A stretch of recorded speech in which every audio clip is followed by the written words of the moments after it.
Hello everyone, welcome to the course on chemistry. In that we are discussing about structure of atom. In previous video we had studied the line spectrum of hydrogen and also seen how the spectrum is formed. Spectrum means the band of 7 colors which are present in the visible region in the electromagnetic spectrum. Now in today's video, we will continue the previous concept where we have studied the line spectrum of hydrogen. In that we are discussing about the Balmer series. The Balmer series, it is first observed by a scientist Balmer, and then he has formulated the formula in order to find the wave number. Balmer ಅನ್ನುವಂಥ scientist wave number ಅನ್ನು find out ಮಾಡಲಿಕ್ಕೆ ಏನು ಮಾಡಿದ್ದಾರೆ, line spectrum of ಹೈಡ್ರೋಜನ್ನ use ಮಾಡಿಕೊಂಡು ಒಂದು ಫಾರ್ಮುಲಾನ formulate ಮಾಡಿದ. And after that the another scientist who is known as Johannes Rydberg has also given one general formula for all series of lines in the hydrogen spectrum. Swedish spectroscopist, that is Johannes Rydberg ಅನ್ನುವಂಥ scientist ಎಲ್ಲ series of ಲೈನ್ಸ್ಗೆ ಒಂದು general ಫಾರ್ಮುಲಾನ formulate ಮಾಡಿದ for hydrogen spectrum. ಬಾಮರ್ ಸಿರೀಸಿಗೆ ಬಾಮರ್ ಏನು ಮಾಡಿದ್ರಿ, ಒಂದು ಫಾರ್ಮುಲಾನ ಕಂಡುಹಿಡಿದ.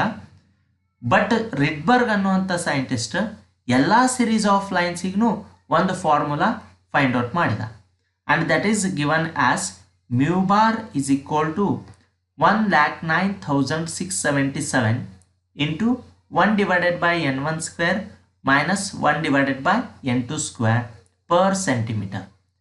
This is the formula which is given by Rydberg for all series of lines in the hydrogen spectrum.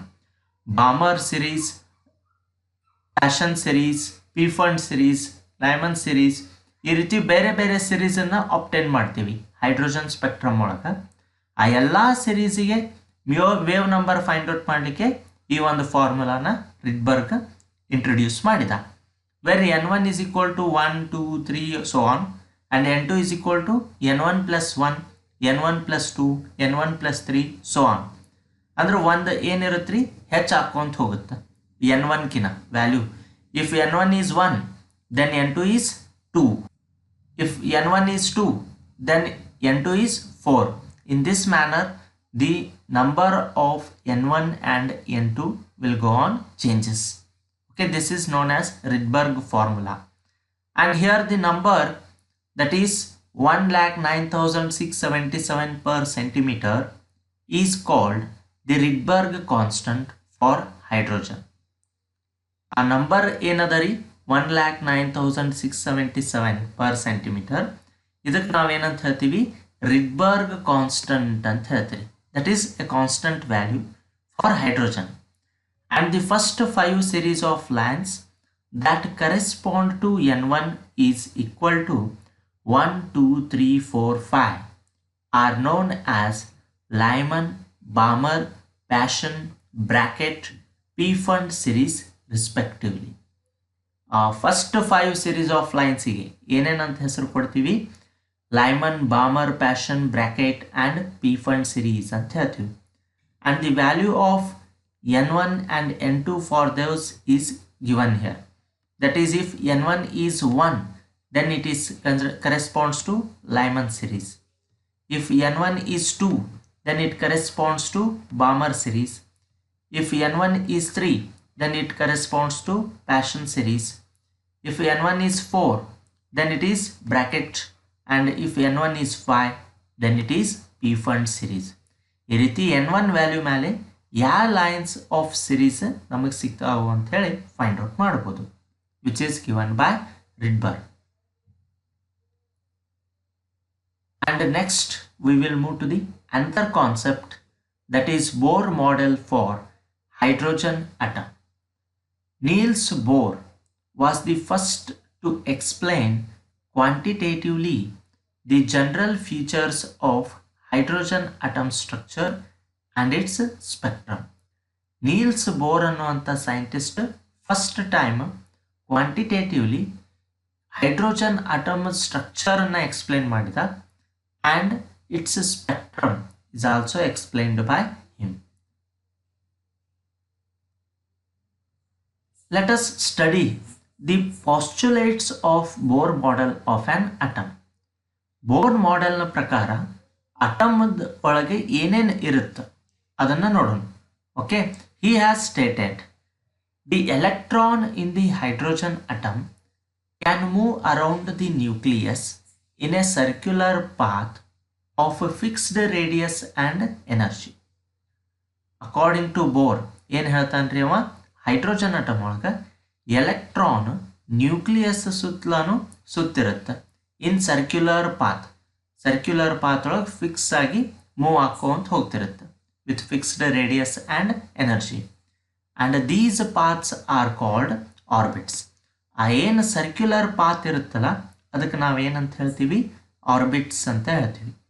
R they are also said to be stationary states or allowed energy states ಅಂತಲೂ ಹೇಳ್ಬೋದು, stationary states ಅಂತಲೂ ಹೇಳ್ಬೋದು. And these orbits are arranged concentrically around the nucleus. ಈ orbits ಯಾವ ರೀತಿ arrange ಆಗಿರ್ತಾವ್ರಿ, concentrically around the nucleus ಅಂತ ಹೇಳ್ತೀವಿ. Okay, and second he has stated that the energy of an electron in the orbit does not change with time.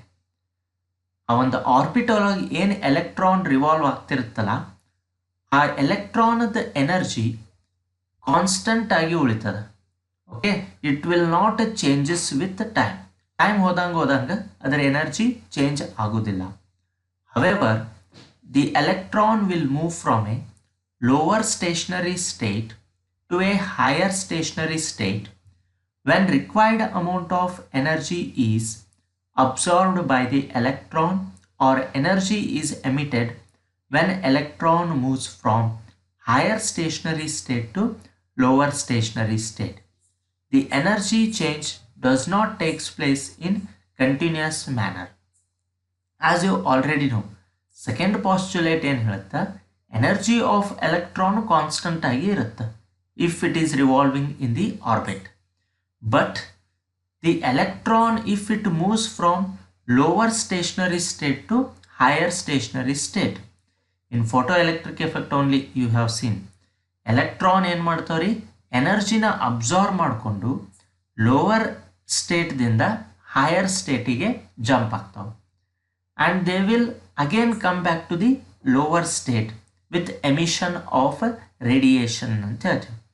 Means they will move from higher stationary state to lower stationary state and lower stationary state to higher stationary state. During that the energy will changes and it does not takes place in continuous manner. Continuous ಆಗಿ energy ಏನಾಗೋದಿಲ್ಲ ರೀ, loss ಆಗೋದಿಲ್ಲ. It will takes place in discrete amount.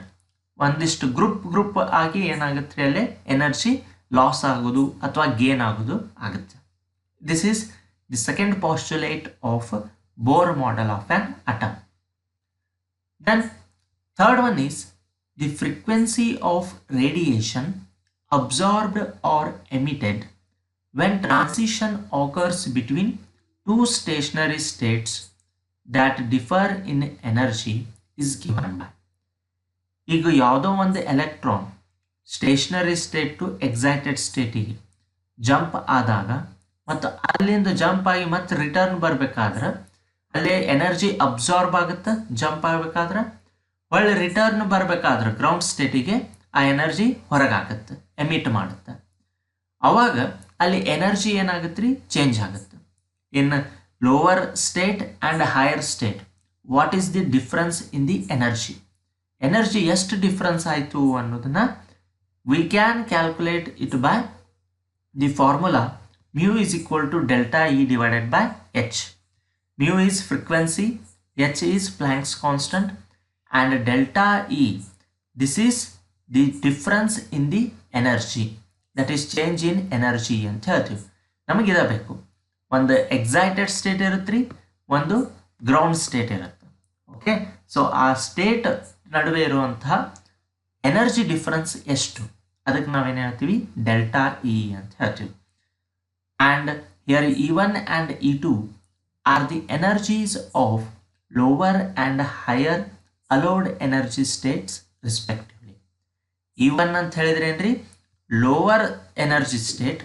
E2 ಅಂತ ಹೇಳಿದ್ರೆ higher energy state ಅಂತ ಹೇಳ್ತೀವಿ.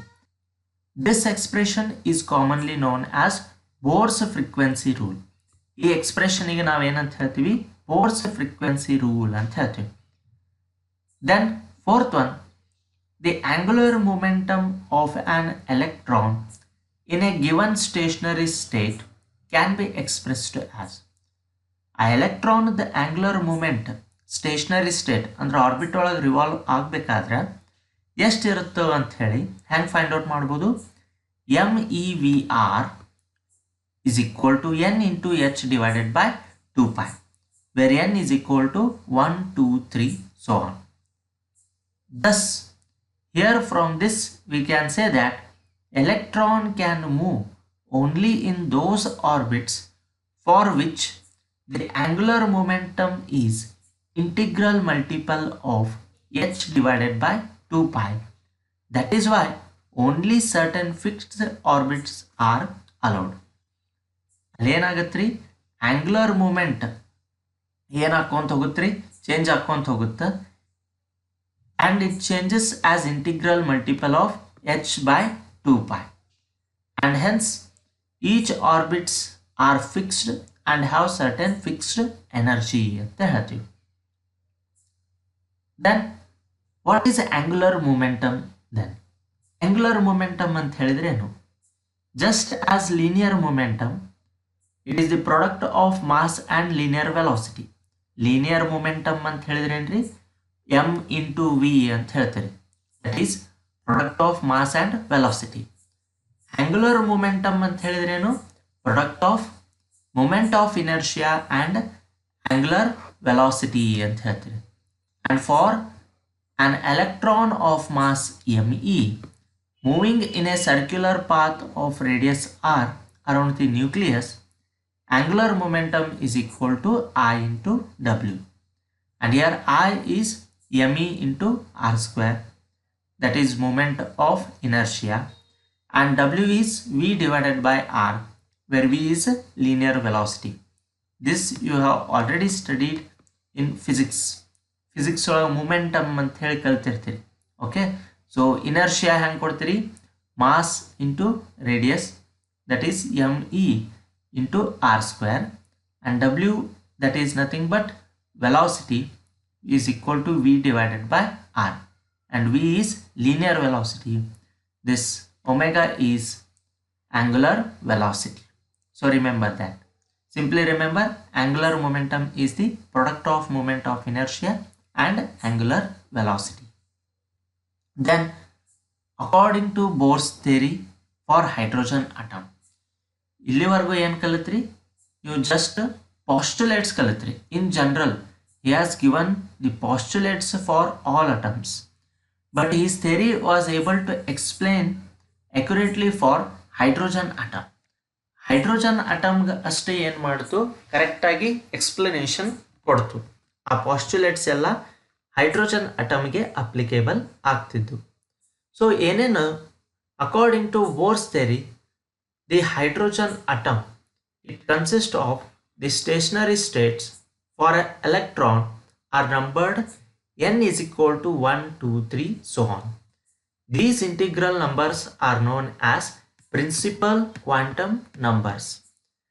ಏನು shells ಅಥವಾ ಸ್ಟೇಷನರಿ ಸ್ಟೇಟ್ಸ್ ಆಫ್ ಎಲೆಕ್ಟ್ರಾನ್ ಏನಿರ್ತಾವಲ್ಲ, ಅವಕ್ಕೆ ನಾವು ಏನಂತ ಕೊಡ್ತೀವಿ, ನಂಬರ್ 1, 2, 3 ಅಂತ ಹೇಳ್ತೀವಿ, which is denoted as n, and these are known as principal quantum numbers. ಈ ವ್ಯಾಲ್ಯೂಸ್ಗೆ ಏನಂತ ಹೇಳ್ತೀವಿ, ಪ್ರಿನ್ಸಿಪಲ್ ಕ್ವಾಂಟಮ್ ನಂಬರ್ಸ್ ಅಂತ ಹೇಳ್ತೀವಿ. You will in detail study about these quantum numbers in upcoming classes. ಇದ್ರ ಬಗ್ಗೆ ಇನ್ನೂ ಹೆಚ್ಚು ಮುಂದಿನ ಕ್ಲಾಸಸ್ ಒಳಗೆ ಕಲಿತೀರಿ. Okay, then second one, the radii of the stationary states are expressed as Rn is equal to n square into A naught. Here A naught is 52.9 picometer. Radii ಯಾವ ರೀತಿ find out ಮಾಡ್ತೀರಿ? ಆ ಶೆಲ್ದ radii. Here stationary state means they represents the shells, and the radius of those stationary states is calculated as n square into A naught. Here n, it may be first stationary state or second stationary state. It may be any value 1, 2, 3, 4, 5 ಯಾವುದೋ value ಇರಬಹುದು. ಇದು n ಏನು represent ಮಾಡುತ್ತೀರಿ? Principal quantum number, ಅಂದರೆ ಎಷ್ಟನೇ shell ಅನ್ನೋದನ್ನ indicate ಮಾಡುತ್ತೆ. And A naught ಇಲ್ಲಿ ಎಷ್ಟು ಇರುತ್ತೆ ರೀ? 52.9 picometer for hydrogen atom. Thus the radius of the first stationary state called the Bohr orbit is 52.9 picometer. ಈಗ ಫಸ್ಟ್ ಸ್ಟೇಷನರಿ ಸ್ಟೇಟಿಗೆ ರೇಡಿಯಸ್ ಎಷ್ಟಾಗತ್ತೆ ರೀ? R1 is equal to 1, n is nothing but 1, ಇಲ್ಲಿ 1 substitute ಮಾಡಿರಿ, 1 square into A naught ಅಂತ ಹೇಳ್ತೀವಿ. 1 square ಅಂದ್ರೆ 1, 1 into A naught, A naught. A naught value ಎಷ್ಟು? 52.9 picometer. So radius of the first stationary state is also 52.9 picometer, which is called as Bohr's orbit. And remember, as n increases, the value of R will also increases. n the value increase ಆಯಿತು ಅಂತ ಹೇಳಿದ್ರೆ R the ವ್ಯಾಲ್ಯೂನು ಏನಾಗುತ್ತೆ ರೀ? Increase ಆಗುತ್ತೆ. Next, the most important property associated with the electron is the energy of the stationary state, and it is given by the expression En is equal to minus RH divided into 1 divided by n square. ಈಗ energy of that stationary state ಹ್ಯಾಂಗೆ find out ಮಾಡಬೇಕು? Electron revolve ಆಗ್ತಿರುತ್ತೆ, ಅದರದ್ದು energy ಏನಿರುತ್ತೆ ರೀ? Fixed ಇರುತ್ತೆ. Okay, it will not changes. But what is that energy? Value of that energy that is calculated by the equation En is equal to minus RH into 1 divided by n square. n ಅಂದ್ರೆ 1, 2, 3, 4 so on ಅಂತ ಹೇಳ್ತೀವಿ. Means first shell, second shell, third shell. ನನಗೆ first ಶೆಲ್ದ energy ಬೇಕಾಗಿತ್ತು ಅಂತ ಹೇಳಿದ್ರೆ n is equal to ಏನಾಗಬೇಕು? 1. Okay, second shell ಅಂತ ಹೇಳಿದ್ರೆ 2. Here n is equal to 1, 2, 3 ಅಂತ ಸಬ್ಸ್ಟಿಟ್ಯೂಟ್ ಮಾಡ್ಕೊಂತ ಹೋಗಬೇಕು. So you will get the energy. And here RH is called Rydberg constant, and its value is 2.18 into 10 raised to minus 18 joule ಅಂತ ಹೇಳ್ತಾರೆ. And the energy of the lowest state is also called as ground state. Energy of lowest state ಏನಂತ ಹೇಳ್ತೀವಿ? Ground state ಅಂತ ಹೇಳ್ತೀವಿ. ಅಂದರೆ ಯಾವ ಸ್ಟೇಟದ energy ಭಾಳ ಕಡಿಮೆ ಇರುತ್ತೆ ಅದಕ್ಕೆ ಗ್ರೌಂಡ್ ಸ್ಟೇಟ್ ಅಂತ ಹೇಳ್ತೀರಿ. And it is calculated by this formula. E1 first shell is equal to minus 2.18 into 10 raised to minus 18, that is the value of RH, and 1 divided by 1 square. ಯಾಕಂದ್ರೆ first ಸ್ಟೇಟದ ಅಥವಾ first ಶೆಲ್ದ find out ಮಾಡತ್ತೀರಿ. So what you will get? You will get minus 2.18 into 10 raised to minus 18 joule. For second energy state, that is for second shell, n is equal to 2 will be energy ಏನಾಗಿರುತ್ತೆ ರೀ? Second ಶೆಲ್ದ substitute ಮಾಡಿರಿ, what you will get? minus 0.45 into 10 raised to minus 18 joule. So this is how we can find the energy of any shell or stationary state, okay, by using this expression. And when the electron is free from the influence of nucleus, the energy is taken as 0. ಈಗ suppose ಅದು electron nucleus ಸುತ್ತಿರುತ್ತೆ. ಈಗ ಆ nucleus ಎಲೆಕ್ಟ್ರಾನನ್ನು attract ಮಾಡಿ ಹಿಡಿದಿಟ್ಕೊಂಡಿರುತ್ತೆ. If that electron is free from the influence of nucleus, ಅಂದ್ರೆ ಆ ನ್ಯೂಕ್ಲಿಯಸ್ದಿಂದ ಏನು ಎನರ್ಜಿ ಅಥವಾ ಅಟ್ರಾಕ್ಟ್ ಆಗ್ತಿದ್ದಿಲ್ಲ ಅಂತ ಹೇಳಿದ್ರೆ ಎಲೆಕ್ಟ್ರಾನ್ ನ್ಯೂಕ್ಲಿಯಸ್ ಕಡೆ, ದೆನ್ ಆ ಎನರ್ಜಿ ಏನಂತ ತೊಗೊತೀವಿ? 0 ಅಂತ ಹೇಳಿ ತೊಗೊಂಡ್ಬಿಡ್ತೀವಿ. And the electron in this situation is associated with stationary state of principal quantum number n is equal to infinity. ಅಂದ್ರೆ ನಿಯರೆಸ್ಟ್ ಶೆಲ್ ಇತ್ತು ಅಂತ ಹೇಳಿದ್ರೆ, ಫಸ್ಟ್ ಶೆಲ್ ಇದ್ರೆ ನ್ಯೂಕ್ಲಿಯಸ್ ನಿಯರ್ ಇರುತ್ತೆ, ಅಟ್ರಾಕ್ಷನ್ ಇರುತ್ತೆ, so it has certain energy. Second shell ತೊಗೊಂಡ್ರು ಅಲ್ಲೂ energy ಇರುತ್ತೆ, ಥರ್ಡ್ ಶೆಲ್ ಆದ್ರೂ ನ್ಯೂಕ್ಲಿಯಸ್ ಸ್ವಲ್ಪ ಆದ್ರೂ ಸ್ವಲ್ಪ ಅಟ್ರಾಕ್ಷನ್ ಇರತೈತಿ. So as we increase the number of shells, there will be certain amount of energy is associated with the nucleus and electron. If electron is free from the influence of nucleus, ಅಂದ್ರೆ electron ಮತ್ತು nucleus ನಡುವೆ ಏನೂ attraction force ಇರುವುದಿಲ್ಲ ಅಂತ ಹೇಳಿದ್ರೆ ಆ ಶೆಲ್ಲದ ಏನಾಗಿರುತ್ತೆ, ಆ number of shell n is equal to infinity. So ಯಾವುದೋ ಒಂದು ಬಹಳಷ್ಟು ದೂರ ಇರುವಂಥ ಶೆಲ್ ಮೇಲೆ ಆ ನ್ಯೂಕ್ಲಿಯಸ್ ಎಲೆಕ್ಟ್ರಾನ್ ಮೇಲೆ ಯಾವುದೋ ಒಂದು ಅಟ್ರಾಕ್ಷನ್ ಫೋರ್ಸ್ ಇರಲಾರ್ದಂಗೆ ನೋಡ್ಕೊಂಡಿರುತ್ತೆ. So then the energy is taken as 0 if the value of n is equal to infinity and is called ionised hydrogen atom. ಅದಕ್ಕೆ ನಾವೇನು ಹೇಳ್ತೀವಿ ರೀ, ಅಯೋನೈಸ್ಡ್ ಹೈಡ್ರೋಜನ್ ಅಟಮ್ ಅಂತ ಹೇಳ್ತೀವಿ. And when the electron is attracted by the nucleus and present in orbit n, the energy is emitted and its energy is lowered. That is the reason for the presence of negative sign in the equation. Suppose electron nucleus ದಿಂದ attract ಆಗ್ತಿತ್ತು ಅಂತ ಹೇಳಿದ್ರೆ ಅವಾಗ energy ಏನಾಗುತ್ತೆ ರೀ, emit ಆಗುತ್ತೆ, ಹೊರಗಾಗುತ್ತೆ. So initial ಎನರ್ಜಿಗಿನ final energy ಏನಾಗುತ್ತೆ ರೀ, ಕಡಿಮೆ ಆಗುತ್ತೆ. ಯಾಕಂದರೆ ಇದ್ದಂಥ ಎನರ್ಜಿನ ಹೊರಗೆ ಹಾಕಿದಾಗ ಅದರ ಎನರ್ಜಿ ಕಡಿಮೆ ಆಗುತ್ತೆ. ಸೊ ಆ ಎನರ್ಜಿ ಕಡಿಮೆ ಆಗೋದ್ರಿಂದ ನಾವು ಈ ಇಕ್ವೇಶನ್ ಒಳಗೆ ಏನು ತೋರಿಸ್ತೀವಿ ರೀ, ನೆಗೆಟಿವ್ ಸೈನನ್ನು ತೋರಿಸ್ತೀವಿ. So whenever the electron is under the influence of nucleus, then it will loses some amount of energy and hence we will take negative sign here. So remember that. Okay.